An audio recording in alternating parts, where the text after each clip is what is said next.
forgetting.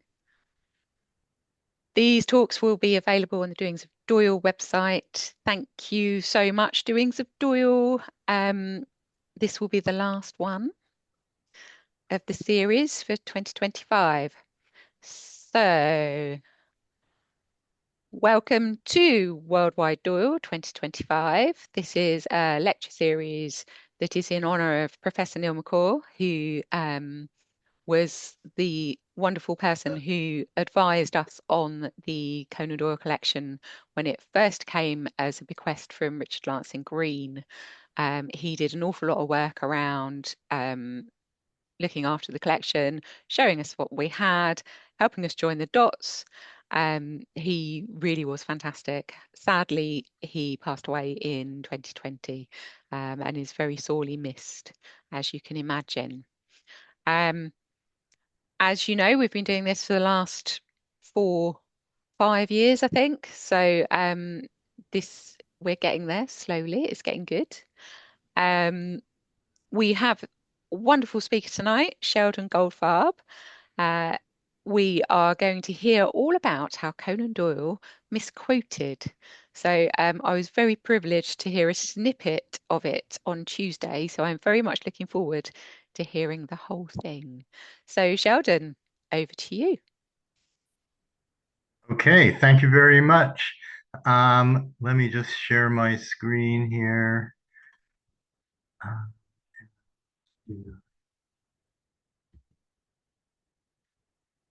Um, but the PowerPoint doesn't want to share.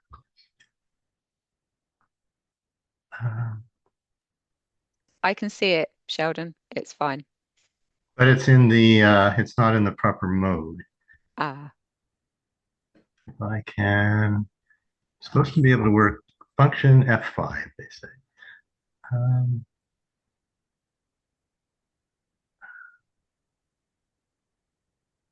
and it's not doing it. don't worry. We've got plenty of time. Um, okay, I for some reason cannot get the slideshow to run. Let's If you see. try hitting Oh, the button, there you there we go. go. There we Can't come go. off All voice. right. So thank you very much. And now we can get going with Conan Doyle Misquoter. Um, so a few years ago, I volunteered to take on the job of editing Conan Doyle's book Through the Magic Door for the new Edinburgh University Press edition of Doyle's works. This means academic editing, of course, not copy editing or sub editing. My mandate is to make sure we have the text as Conan Doyle wrote it, to supply some introductory remarks, and to provide annotations to explain historical references, check quotations, etc. Mostly, I've been focused on the quotations, the historical references, the anecdotes, the stories. Conan Doyle, no surprise, likes to tell stories, and this book is full of them. But are they true? When we read the Sherlock Holmes stories, we don't need them to be true. But when we're dealing with nonfiction, but perhaps first I need to back up a bit to explain what Through the Magic Door is. I suppose most of you know that Conan Doyle was quite prolific and wrote much more than the Sherlock Holmes stories. In fact, he would be appalled to learn that the vast majority of attention he garners is for his detective fiction, not for his historical novels, not for his spiritualist writings, but for Holmes and Watson. He would have put his historical novels and spiritualist writings first, I think, but there's also his science fiction, the Professor Challenger stories, the amusing adventure stories about Brigadier Gerard, stories about ghosts and other weird creatures, and other fiction. And there was also nonfiction, from books on the Boer War and World War I to investigations into the cases of George Adalji and Oscar Slater, to articles and letters to the press on a host of issues, even on tariffs. He was for them. In fact, at the very time he was preparing to write Through the Magic Door, he was campaigning for them, running for election on a platform of protecting British industry from the Germans. He lost, but one interesting aspect of his campaign is that I suppose to keep his name before the voters, he published, or his Liberal Unionist Party published, a reprint of the early version of Through the Magic Door. The early version went by the title then of Before My Bookcase. All of which made me wonder as I prepared this talk, why did he write Through the Magic Door in the first place? Not to help him win an election. And if you read the preface to a 1925 reprint, you will learn that his idea was to help guide young men in their choice of reading. In the late 19th century, one popular sort of article was the list of books to read, the best 100 books. In a time when more and more people were reading but didn't necessarily know what to read, there were people ready to come forward to tell them. Even Oscar Wilde took part, saying what was really needed was a list of the worst 100 books. So Through the Magic Door fits into that genre, but Conan Doyle is using all his considerable skills as a writer and storyteller to provide us with much more than just a list. His aim is to entertain, to hold our interest, which, as he says in Through the Magic Door itself, is the main job of the writer. Thus, although what emerges from Through the Magic Door is a great devotion to history, to actual historical works like the ones by Macaulay, and to historical novels like those of Sir Walter Scott, when it comes down to it, he puts interest first. Some people, he says, would rank the history of Henry Esmond as the greatest historical novel in English, but he doesn't. Why?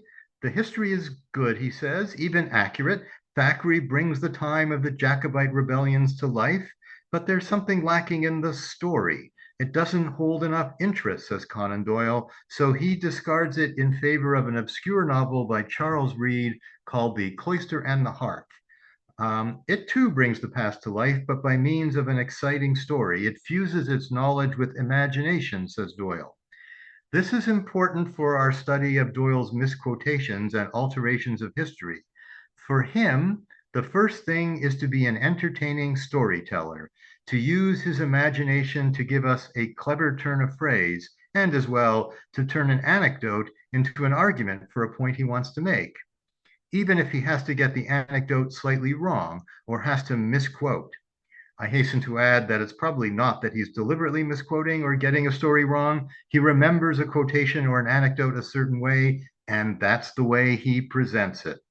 Sometimes he's apologetic about this. He wrote the first version of Through the Magic Door while in Switzerland. And in the middle of Through the Magic Door, he says, it's hard to verify quotations because he is 800 miles away from his bookcase. He says this in the context of retelling an anecdote he got from Macaulay about a Lady Jerningham who kept a vase in which people placed foolish verses, and about a Mr. Blank who wrote verses which were fit to be placed in Lady Jerningham's vase. So I looked up this quotation from Macaulay. There is no Lady Jerningham. There's a Lady Miller. She's the one who has the vase into which poets put foolish verses. Jerningham was the name of the poet who wrote verses fit to go into her vase. As I say, this passage first occurs in the first version of Through the Magic Door, a version that went under the name of Before My Bookcase, and which appeared in 1894. 12 years later, long back from Switzerland, Conan Doyle could have verified and corrected the quotation before publishing it in the new version, but he doesn't. I'll give the versions here. Here is Thomas Babington Macaulay in his essay on the author Fanny Burney. He's writing of the admirers she acquired after publishing her novel Evelina. And this is Macaulay. We have mentioned a few of the most eminent of those who paid their homage to the author of Evelina. The crowd of inferior admirers would require a catalogue as long as that in the second book of the Iliad. In that catalogue would be Mrs. Chumley, the sayer of all things, and Seward, much given to yawning, and Baretti, who slew the man in the Haymarket, and Paoli, talking broken English, and Langton, taller by the head than any other member of the club, and Lady Miller, who kept a vase wherein fools were wont to put bad verses, and Jerningham, excuse me, and Jerningham, who wrote verses fit to be put into the vase of Lady Miller. So the relevant part is about Lady Miller, who kept a vase wherein fools were wont to put bad verses, and Jerningham, who wrote verses fit to be put into the vase of Lady Miller. Here is how Conan Doyle quotes this. I was delighted to learn that Lady Jerningham kept a vase in which people placed foolish verses, and Mr. Blank wrote verses which were fit to be placed in Lady Jerningham's vase. Now, the thing to note about Conan Doyle's point is that he's quoting Macaulay because he admires Macaulay's prose style. And what does he do with it? He changes it. I think to make it more euphonious, better, more clever, witty. He really likes Macaulay's style, but what he likes even more is playing with it. And the facts? Is it Lady Jerningham and an unnamed poet, or is the poet named Jerningham and the lady something else? That doesn't seem to matter. By the way, I have not quoted the full sentence of Doyle's on Jerningham. The first part of that sentence is actually quoting from another Macaulay essay. Macaulay's essay on Frederick the Great says that a universal roar of laughter from Petersburg to Lisbon reminded the Vatican that the age of crusades was over. That's Macaulay. Here's how Conan Doyle quotes this in 1894. It pleased me to read that a universal shout of laughter from the Vistulas to the Tagus informed the Pope that the days of the Crusades were past. And here is his version a dozen years later. It pleased me to read that a universal shout of laughter from the Tagus to the Vistula informed the Pope that the days of the Crusades were past. So what has Conan Doyle done?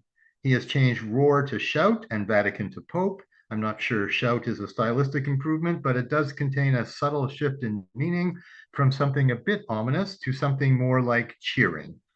Changing Vatican to Pope does sound more pleasing, more personal, but the main change is from saying from Petersburg to Lisbon to from the Vistula to the Tagus, referring to two rivers instead of cities. That's in the 1894 version. In 1906, Conan Doyle changes from the Vistula to the Tagus to from the Tagus to the Vistula. Why? It's not that one is more accurate than the other. Both are wrong in the sense of not being what Macaulay wrote, but one perhaps has a better sound to it. So a dozen years later, with a chance to verify his quotations, Conan Doyle chooses not to correct some obvious errors, but he does tweak the style. Does he not care about accuracy? Excuse me. Well, perhaps not. In the second chapter of Through the Magic Door, he quotes Oliver Wendell Holmes, a hero of his. Well, he doesn't actually quote this time, he just paraphrases, but he certainly polishes. Here is what Holmes, the sage of Boston, says. All generous minds have a horror of what are commonly called facts. They are the brute beasts of the intellectual domain.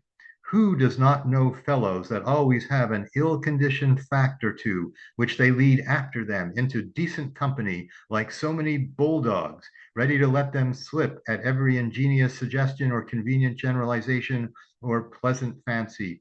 I allow no facts at this table. Here's what Doyle transforms this into.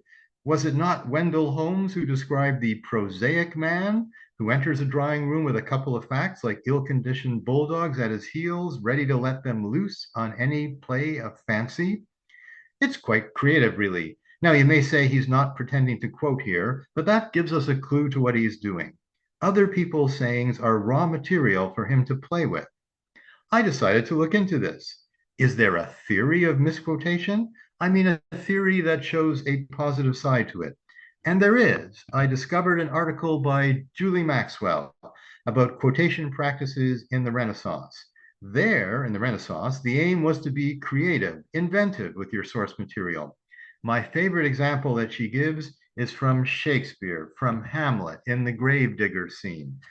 One of the gravediggers is claiming Adam was a gentleman because he was the first to bear arms. No, says his comrade, he didn't have any arms. Of course he did, says the first. Scripture says Adam digged. How could he dig without arms? And there's the whole little passage from Shakespeare. Scripture says Adam digged. This is wordplay, first of all, punning on the meaning of arms, but it is also misquotation. The Bible doesn't actually say Adam digged, but it's a useful misquotation. It supports the gravedigger's point. Conan Doyle does something similar in an anecdote he tells about Thomas Carlyle. Conan Doyle is talking about the importance of owning your own books, not just borrowing them from a public library, but building up your own personal library. That, after all, is what this book of Doyle's is all about, his own personal library. He is telling us about the books in his own bookcase. Here is what he says about Carlyle. Reading is made too easy nowadays with cheap paper editions and free libraries. A man does not appreciate at its full worth the thing that comes to him without effort. Who now ever gets the thrill which Carlyle felt when he hurried home with the 6 volumes of Gibbon's history under his arm, his mind just starving for want of food, to devour them at the rate of one a day? A book should be your very own before you can really get the taste of it. And unless you have worked for it, you will never have the true inward pride of possession. It's a wonderful little story. Just, it's not true. Carlyle did not rush home with volumes of Gibbon. That's Gibbon's History of the Decline and Fall of the Roman Empire, by the way. Anyway, Carlyle didn't rush home with the books. He didn't buy the books. He read them in a friend's library. Excuse me. He did devour them, reading a full volume a day. But if the point of Doyle's anecdote is the importance of owning your own books, of working hard to be able to afford good, not paperback editions, well, the Carlyle anecdote doesn't prove it at all. Does it matter? It makes a good story. And it's not as if Doyle is writing a history book or a biography of Carlyle. When he does do history for his big historical novels, you may know them or maybe not, Micah Clark, Sir Nigel, The White Company. When he does his big historical novels, he's at pains to do the research. I don't know that he avoids error there, but he makes a point of looking things up. But even in discussing what makes for good history, he emphasizes fancy and imagination over what he calls pedantry. He defends Macaulay against those who find him inaccurate or misleading. Says Conan Doyle, these are just the dry as dust historians talking. Chroniclers, really, almanac makers. They hold the field, he says, and they pour scorn on imaginative historical writers like Macaulay. But it is Macaulay who breathes life into the past, and Macaulay who will be read when the pedants are forgotten. So says Conan Doyle. If that is his view of history writing, it is still more his view of conversational essays. He concludes through the magic door by saying that he hopes he hasn't bored us. That seems to be the main thing, and hopes he has introduced us to some things we didn't know before. And most relevant for us, he says, there may be a score of mistakes in what I have said, but is it not the privilege of the conversationalist to misquote? So we're just having a conversation, telling entertaining stories. And if the facts are not quite right, so be it. Remember, the man with the facts is the disruptive one, knocking down all the good stories.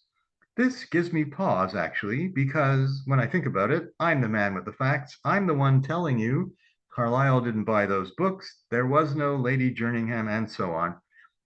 At first, when I started work on this volume and found all the errors, I shook my head. Now I'm seeing something creative in it all and questioning my own role. Perhaps it is to highlight Conan Doyle's creativity.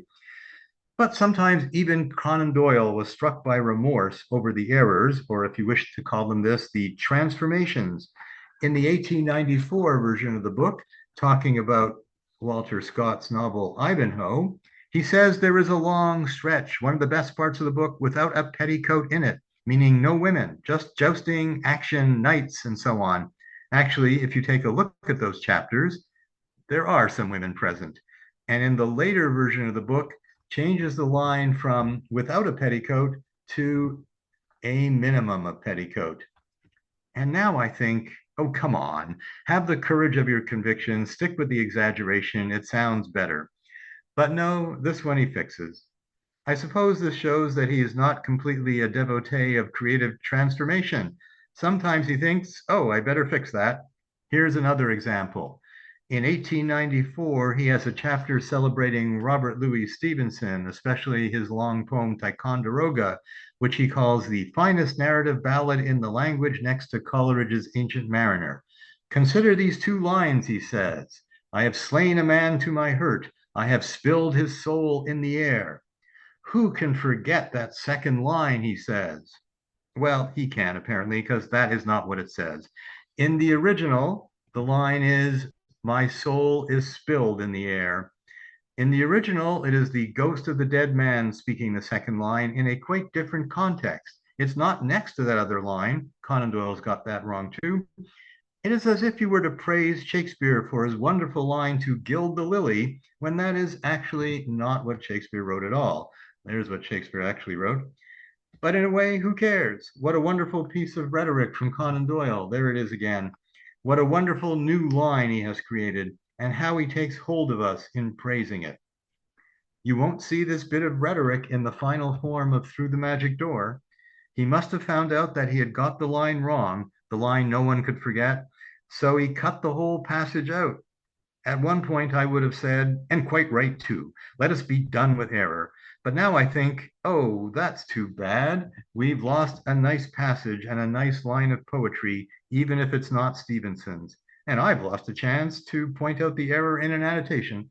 That's my job, after all, not Doyle's. My job, I realize, is to be the prosaic man with his bulldogs of fact, saying, no, Carlyle didn't do that, or it was 1815, not 1814. I could even say it's not 800 miles from Switzerland to London, it's only 600 or 700. And maybe I will say these things, but where at first, when I took on this task, I was shaking my head at Conan Doyle for his misquotations. Now I am more ready to admire him as a creative force, as someone in the tradition of Renaissance misquoters. And in a way, he says this himself when he is not apologizing for being 800 miles from his library or cutting out misquotations. In the passage where he talks of those bulldogs, he goes on to defend the play of fancy, saying Shakespeare says there's a seacoast in Bohemia, which we know is not true because Bohemia is landlocked. And he adds more examples of authors getting things wrong or making things up. For instance, he tells us that Victor Hugo gives one of his characters an impossible name, and that Scott says the Knights Templar would take part in tournaments when they wouldn't. He also talks of a so-called minor author who had to deal with an editor who said, in looking over a story, this part about two railway lines running parallel, that's not true. There's no second line there. Excuse me, Conan Doyle reports that when the editor said there was no second line, the author replied, I make one. A wonderful retort. Of course, it is not exactly what the minor author really said. Conan Doyle is misquoting again, and this, even though the so-called minor author was himself. He is telling the story of an exchange between himself and Greenhoff Smith, the longtime editor of The Strand, and they were discussing his story, The Man with the Watches. And thanks to Douglas Kerr for pointing out which story it was. There is correspondence surviving. You can find it at the Metropolitan Toronto Library in their wonderful Conan Doyle collection. And thanks to Jesse Amolo for sending scans of it to me. In the correspondence, you can see the editor's objection, but Conan Doyle's response is not the forceful, I make one, not at first at least. He starts by saying it's only one of the characters who talks about a second line, so it could just be that he, the character, is mistaken. Only after this response does he say, but I can lay a second line of rails if I choose. It's just a question of being masterful, he adds, sounding a bit like Humpty Dumpty. You remember Humpty Dumpty, who ends by saying that the important thing is which is to be master, that's all. Anyway, the point for Conan Doyle is, can you carry your readers with you? And I must say, if I were just a casual reader, not an editor charged with looking everything up, if I were just a casual reader, I would be carried along. I wouldn't doubt the anecdote about Carlyle or the quotations from Macaulay. I would even be quite taken with the half-remembered lines from Robert Louis Stevenson. Some things are better misquoted. And after all, one of the most famous misquotations ever is one involving Conan Doyle, though not perpetrated by him. Elementary, my dear Watson, is the famous line never spoken by Sherlock Holmes in any of Conan Doyle stories, and yet what a great line it is. What could better sum up the Holmes-Watson relationship, the character of Holmes, the whole nature of the Holmesian stories? And it's a misquotation, or at least a quotation from someone else, William Gillette, perhaps, in a stage adaptation, or just some unknown member of the public. I could try and track it down, but that would be so bulldog-like. And sometimes Doyle will use someone else's misquotation or fabrication. For instance, he has a nice little phrase about how in the 17th century warfare could be brutal. He conjures up the era for us by speaking of Tilly sacking Magdeburg, and then he conjures up Oliver Cromwell, who was notoriously brutal in his Irish campaigns. To refer to Tilly sacking Magdeburg is to refer to General Tilly's brutal attack on the town of Magdeburg during the 30 Years' War. To refer to Cromwell, well, all you have to do really is mention Cromwell. You could say in Cromwell's day, but Conan Doyle is a stylist. What he says is warfare was no child's play about the time when Tilly sacked Magdeburg and Cromwell turned his hand from the mash tub to the sword. Turned his hand from the mash tub to the sword. It's almost poetic, and it conjures up the move from peacetime occupations to military ones, not in abstract language like I am using, but by turning to symbolic terms. I think metonymy might be the technical term, something concrete standing for something abstract, the sword standing for warfare. And the mash tub, well, first of all, what is a mash tub? As your editor, I can tell you. It's a container used for the production of beer. Brewing, a peaceful occupation. And why choose that particular peaceful occupation to contrast with war? Because the story was that Oliver Cromwell, before he became a military leader and ruler of England, before he took center stage in 17th century events, before all that, he was a humble brewer. Well, humble is not the word his enemies had in mind when they called him a brewer. They were sneering at him as coming from a lower class. It was a 17th century anecdote about Cromwell. The thing is, it wasn't true. Cromwell was a country gentleman.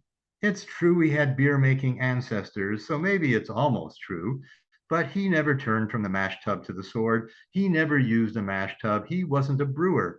Did Conan Doyle know this? Was he fooled by the old sneer, or did he know it was a lie? Does it matter? It makes for a wonderful sentence when Tilly sacked Magdeburg and Cromwell turned his hand from the mash tub to the sword. I begin to think that we should just accept the universe created by Conan Doyle as a given. It may not be what really happened, but it's true within the confines of his book. One might as well ask if the adventures of Sherlock Holmes are real. Well, perhaps I better not go there. In this universe, Cromwell turned from the mash tub to the sword. Carlyle bought a full set of Gibbon. Macaulay spoke of a lady journeying him, and a man spilled someone else's soul in the air. Is it true? Silly questions. Silly question. Does it carry you along? Yes, it does. So where does that leave your poor editor? Perhaps my role is to highlight the creativity. Perhaps I need to go back to my annotations to say, here, Conan Doyle made a brilliant transformation of what really happened. Here, he heightened the effect. Here, he smoothed out something awkward and got to the root of things, even if what he says is not literally true. Here, he produces an elementary, my dear Watson. It's not everyone who can do that. In the later stages of Through the Magic Door, Doyle talks about the French soldier and memoir writer Marbot. He is enthusiastic about Marbot's account of his adventures during the Napoleonic Wars, but confesses to uneasiness, having heard that perhaps the accounts are not entirely true. Some of them test one's faith, he says. Faith? Belief? Truth? Why should he care about that? Which gives me pause. Maybe he doesn't care about that. It's just a rhetorical turn he's indulging in. He himself seems cavalier about the facts, so maybe he's just playing at being bothered. Here he is being bothered by an adventure of Marbot. You may remember his adventure at Eylau, I think it was Eylau, how a cannonball striking the top of his helmet paralyzed him by the concussion of his spine. We should pause at this. The reference to Eylau, it's the Battle of Eylau, except Conan Doyle's not sure it's Eylau. Bulldog that I am, I have looked it up. It actually was Eylau. Now, he could have checked, but instead he says, remember the adventure at Eylau. I think it was Eylau. He creates a debonair, cavalier sense by inserting that parenthetic aside, suggesting he's uncertain but doesn't care. He's aiming for a stylistic turn, and why spoil that by checking his facts? And yet, this is in the service of worrying that Marbot's account of the cannonball at Eylau may not have been true. It tests the faith, he says. Well, either Conan Doyle is being inconsistent, truth is required of others, but not of himself, um, or else he's just toying with us and still just telling a good story. Or maybe he's thinking that writing adventure fiction is his job, not an actual soldier's. And inspired by Marbot, he would write the entertaining and highly improbable Brigadier Gerard stories, the point of which is that they're made up. But Marbot, the nonfiction memoir writer, shouldn't be making things up, or how will we tell the difference between fact and fiction? How indeed. Sometimes I think that Through the Magic Door is one of Conan Doyle's great works of fiction. And if fans can turn the Sherlock Holmes stories into true accounts, as some Sherlockians do, then maybe it's only reasonable to balance things out by saying some of the nonfiction is actually fiction. I exaggerate, of course, so perhaps I'm writing fiction too, and there's a great deal of actual information in Through the Magic Door. It's not just a good read. It fulfills its role as a good guide. At least it's been a good guide for me. Without it, I would never have read Charles Reade's Cloister and the Hearth, which, as Conan Doyle says, is a wonderful book. Also, Lavengro by George Borrow, another obscure but very good mid-Victorian novel. But let's get back to misquotation. I read another study on misquotation that focuses on how a misquote can reveal something about the misquoter or about their age. George Eliot, for instance, transformed a line from a Shakespearean sonnet that talked of bearing a cross. She made it wearing a cross. Something the Victorians did, says Robert Macfarlane in this article. So this tells us something about George Eliot's time, just as Conan Doyle's version of the Carlyle anecdote tells us something about his views on book collecting.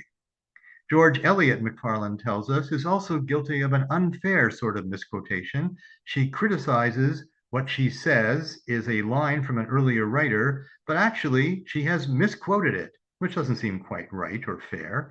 Unfortunately, Conan Doyle does the same thing with Matthew Arnold, more or less. He criticizes Arnold for being negative about a verse of Macaulay's, and it's one of Macaulay's better verses from his poem Horatius. And how can man die better than facing fearful odds for the ashes of his fathers and the temples of his gods? The thing is, that's not the verse Matthew Arnold criticized. He actually singled out this verse from Horatius. Then outspake brave Horatius, the captain of the gates, to all the men upon this earth, death cometh soon or late. Arnold says it's impossible to read those lines without giving a little cry of pain. And he may have a point. But Conan Doyle wants to paint a picture of the stuffy old literary critic deriding a rousing bit of verse. And I'm not saying he deliberately switches the verses, but the good verse is the one that comes to mind when he decides he wants to defend the uplifting Macaulay from the dour Arnold. So that could be what Macfarlane calls an unfair misquotation. But then, perhaps to make it up to Arnold, Conan Doyle decides to praise his own poetry, Matthew Arnold's poetry. As a critic, he says Arnold was too stuffy, but as a poet himself, he could be just as uplifting as Macaulay. That opinion of Arnold's about Macaulay shook my faith in his judgment, says Conan Doyle. But he adds, and yet I would forgive a good deal to the man who wrote, one more charge and then be dumb. When the forts of folly fall, may the victors, when they come, find my body near the wall. This is supposed to be from a poem by Arnold called The Last Word, but it's a misquotation too. Arnold actually wrote, charge once more then and be dumb. Let the victors, when they come, when the forts of folly fall, find thy body by the wall. Arnold is actually writing disapprovingly about someone else making a vain charge whose body will be found at the wall when, if he had only waited, the victory could have come then. Arnold is actually discouraging the charge. Don't sacrifice yourself in a hopeless cause. Conan Doyle's version is saying the opposite. I will make one more charge for the cause, and the victors will appreciate me as a forerunner. The key change is from thy body to my body. Now, this is not unfair misquotation. It's not changing Arnold's words in order to criticize him. It is changing them in order to praise, though one might say that really what Conan Doyle is doing is praising himself. This is Conan Doyle rewriting something, making it his, and arguably making it different, better, but at least different. He's not the first to do this. In an old article, Matthew Hoggard talks of the poet Yeats misreading Robert Burns. Here is Yeats changing what Burns wrote. Burns wrote, the wan moon sets behind the white wave, and time is setting with me, oh. And it becomes, for Yeats, the white moon is setting behind the white wave, and so on.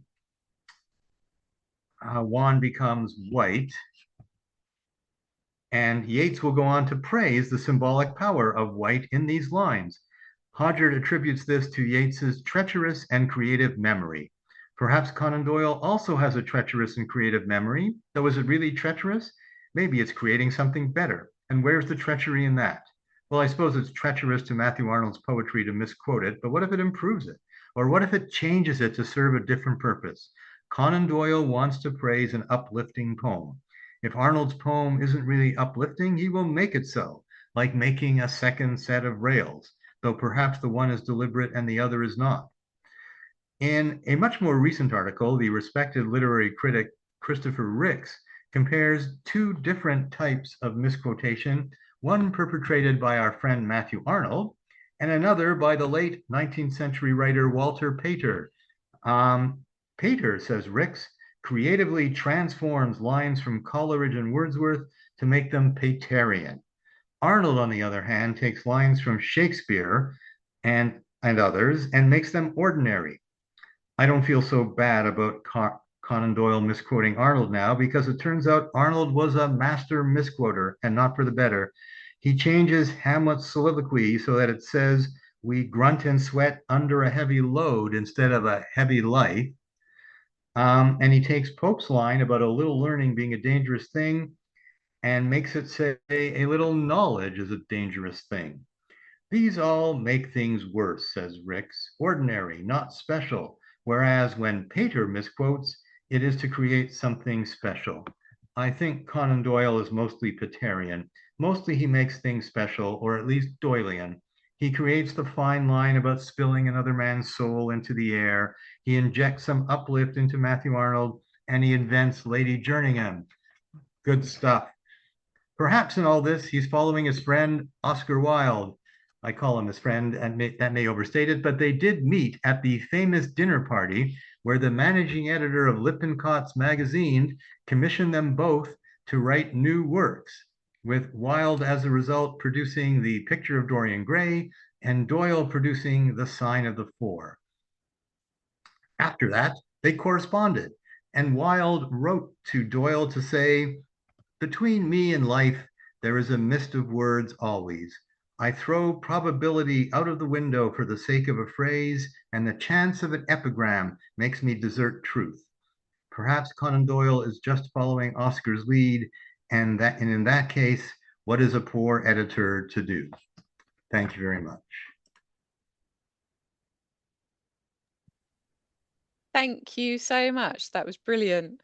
Really, really interesting. It's really important to note that I chuckled several times, and I think the problem with Zoom is that you can't quite share your mirth and join in with the laughter. But I think it was definitely there, and I'm sure everyone else will agree. Um, really, really, really fascinating. I'm just going to have a look in the chat box because I know we've had some messages. So if you do have a question while I faff around trying to get this up, do come off camera and ask a question to Sheldon if you have one. Or come on camera. On camera, sorry. Yes. Hello, Jay. Go for it. You're on mute. Hello. Um, First of all, great presentation. Very much enjoyed it. Um, and I am very interested in the realm of editing. So I would love to know what is your specific approach to editing in the case of if you do find a discrepancy, would you typically look for a way to change it? Would you look through the different versions and pick the best one? Or would you try to preserve what you think is the best text? Uh, Things like that. Well, I wouldn't be changing things because I'm not. This is not like Conan Doyle is a first-time author submitting to me at a publishing company, and I say, "You better fix this, Arthur."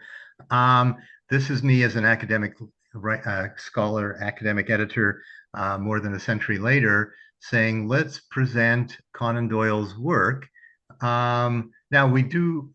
Now this is part of the series. Edinburgh University Press is putting out editions of the works of Conan Doyle, and we do have certain policies like basically we go with the first edition. So what we will be publishing when this book of through the, when this edition of Through the Magic Door comes out, it will be the first edition rather than the first American edition, which came later, or there weren't too many editions actually, or and the first published book edition. We're not going to go back to the it appeared in a magazine first, Castle's magazine. We're not going to use that version. I mean, I consult that, and it also before it became Through the Magic Door, when it was before my bookcase, it was quite different. It was like a quarter the size. It was quite different. So there is a decision there to be made. Which text do you use? But once we've decided on the text, I'm not altering things.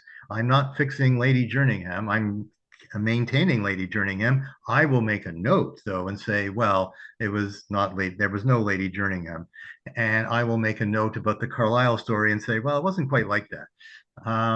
I'm changing the tenor of the notes. I think I've gone back since I've written this talk and say, oh, not Conan Doyle made another mistake, but here Conan Doyle transformed the story that Carlyle tells. You can find the Carlyle story in his reminiscences. Here he transforms the story into something different, and it suits his point. Awesome. Lovely. Thank you so much for that. Okay. Thank you. Mark, would you like to ask your question?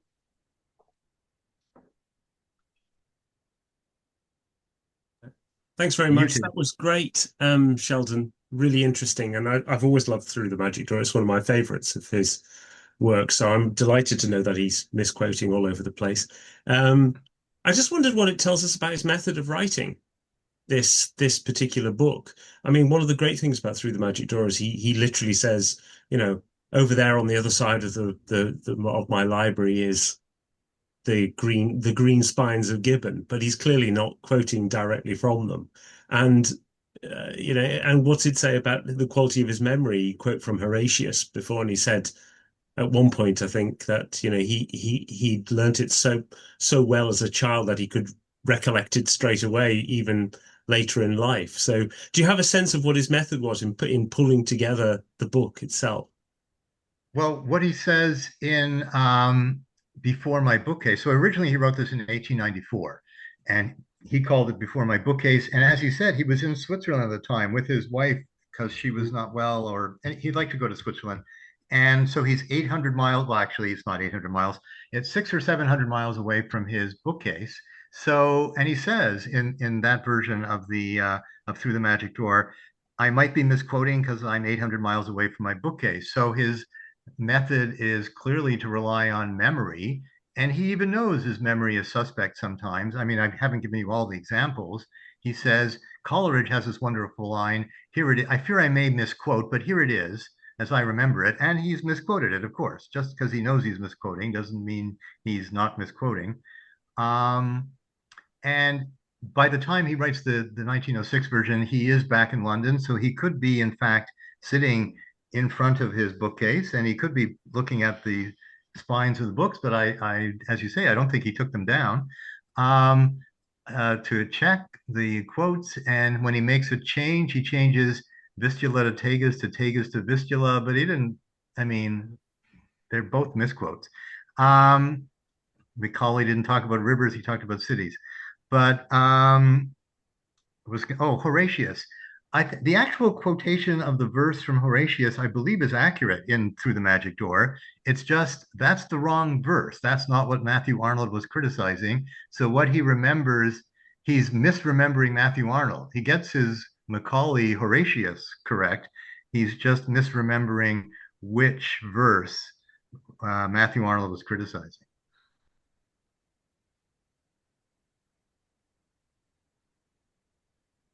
Thank you. Lovely. Anything else, Mark? No. That was great. Thank you very much, Sheldon. Fantastic. Brian, would you like to ask a question?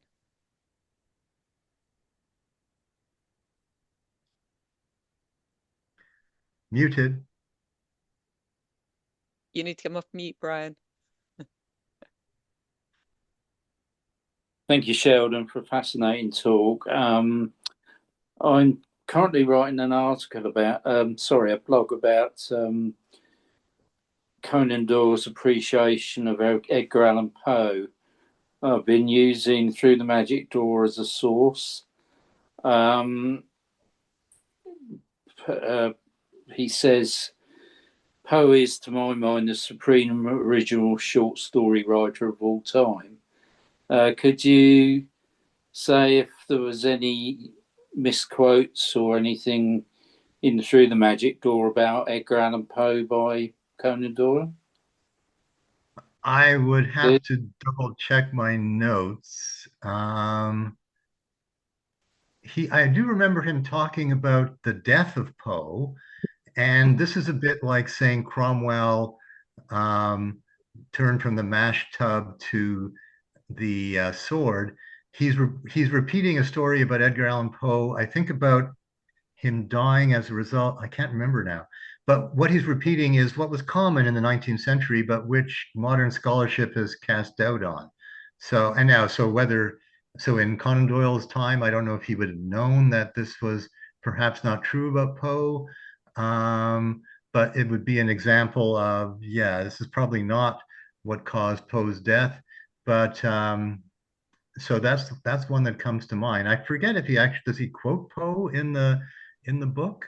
I'm not sure, but he writes about Poe's death on a October Sunday morning when he was picked up, a dying man on the sidewalk of Baltimore, an age which should have seen him at the very prime of his strength and his manhood. That's what he writes about Poe's death. I'm not sure. Yeah. I don't think he actually directly quotes from Poe. Yeah. And before those lines about his death, does he talk about Poe's character? Yes. Yeah, he calls him a saturnine creature devoid of humor and geniality, with a love for the grotesque and the terrible. The reader must himself furnish the counteracting qualities, or Poe may become a dangerous comrade. Yes. So this notion about his lack of a sense of humor, I don't think that's generally seen as Poe nowadays. And I think that description of Poe, I think, comes from an early and hostile biography of Edgar Allan Poe, and the views in that biography were widely circulated. And so Conan Doyle is picking up on that. So, and they may not be true. And so this is Conan Doyle following somebody else's fabrication. But yeah. Okay. Thank you. That's very interesting. Thank you, Brian. I do have to say this blog will be on the Conan Doyle website. So, Brian, sorry, Brian, name and shame you. That's all right. Coming soon. So I did see Cliff, but he's vanished. Did I see there's Cliff? I'm here. I see. Uh-huh. So Sean, I really enjoyed that. We should avoid the misunderstanding that we're related. Everybody Yes. thinks we're. Who knows? A very interesting counter argument is that Conan Doyle was so prolific and wrote so much so quickly and over such short periods of time that and he didn't have the internet. So you and I, when we're doing our editing, we find a fact, and the first thing we do is go to the internet and check it. And then we check that because we can't trust the internet, but that's a second issue. So I think he was relying on the fact that he had an excellent memory, he had a wonderfully acute memory, and he remembered the substance of something, and he would quote the substance, and the substance would come through. And you're quite right. The actual direct quote is not there. So that was my first point. I'm trying to defend him. The second question I had was in the Magic Door. He wrote a lengthy excerpt on Napoleon and Napoleon's character. And I don't know if you've thought about this, but it's quite a different view of Napoleon than he projects in all of his fiction and Uncle Bernac and the Brigadier Gerard stories. So are you looking at that in any way?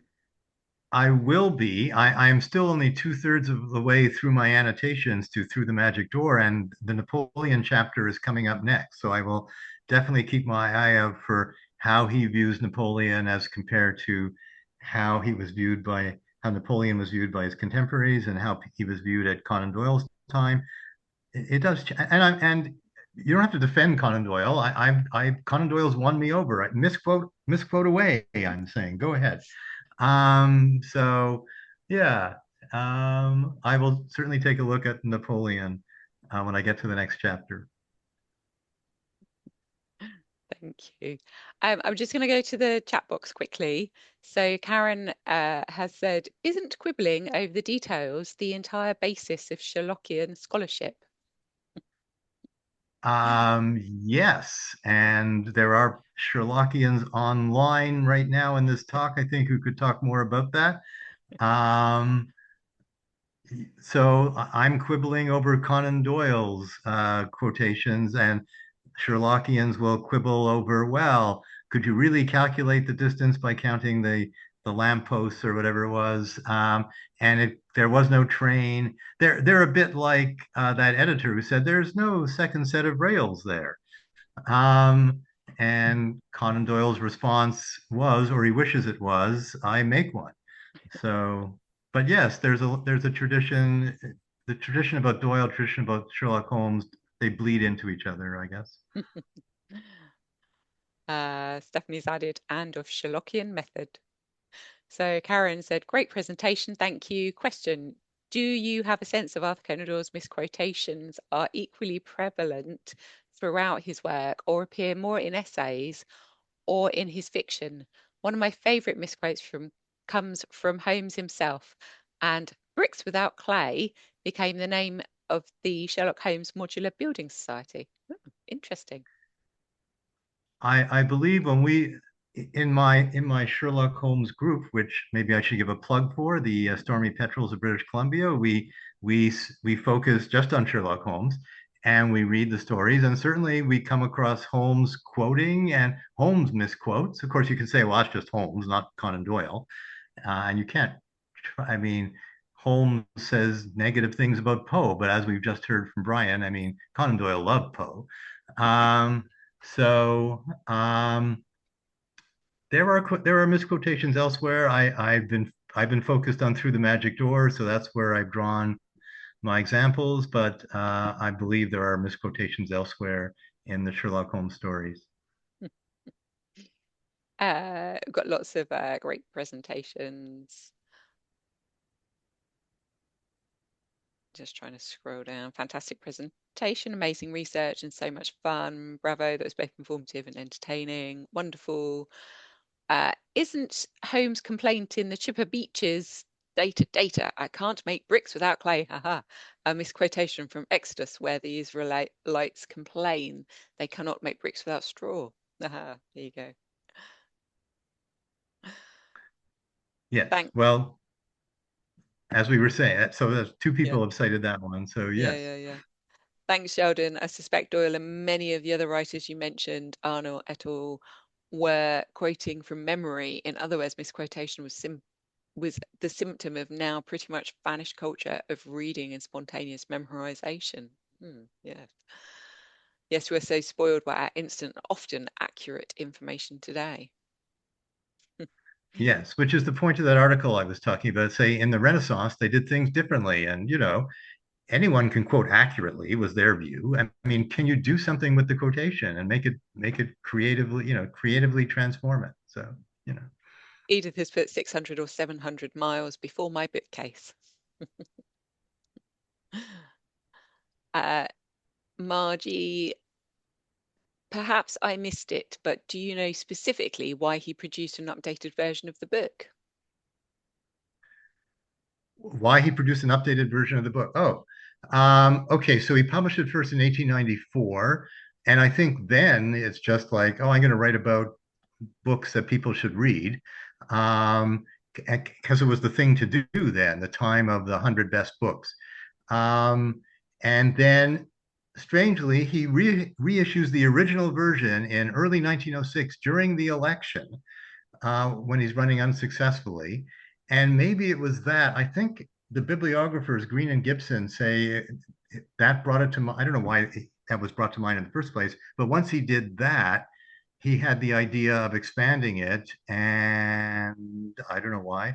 He certainly expanded it. The original Before My Bookcase is 6 very short essays, whereas Through My Magic Drawer is 12 much longer essays. So altogether, 4 times the length of Before My Bookcase. But why exactly? I don't know. I mean, in the preface in 1925, he says, I did this to instruct young men on what they should read. So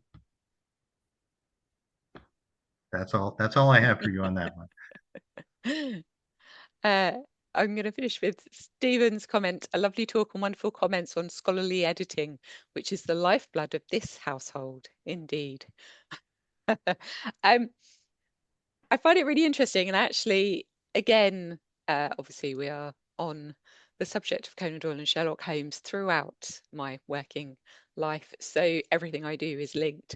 But going back to the talks that we've had throughout this season, if we go back to Walder's talk, which was all about the old cart horse, looking at all the things that Conan Doyle did in his life, it's really quite fascinating. What is the role of Conan Doyle? What was his role in life? Because he had very many roles at various points in his life.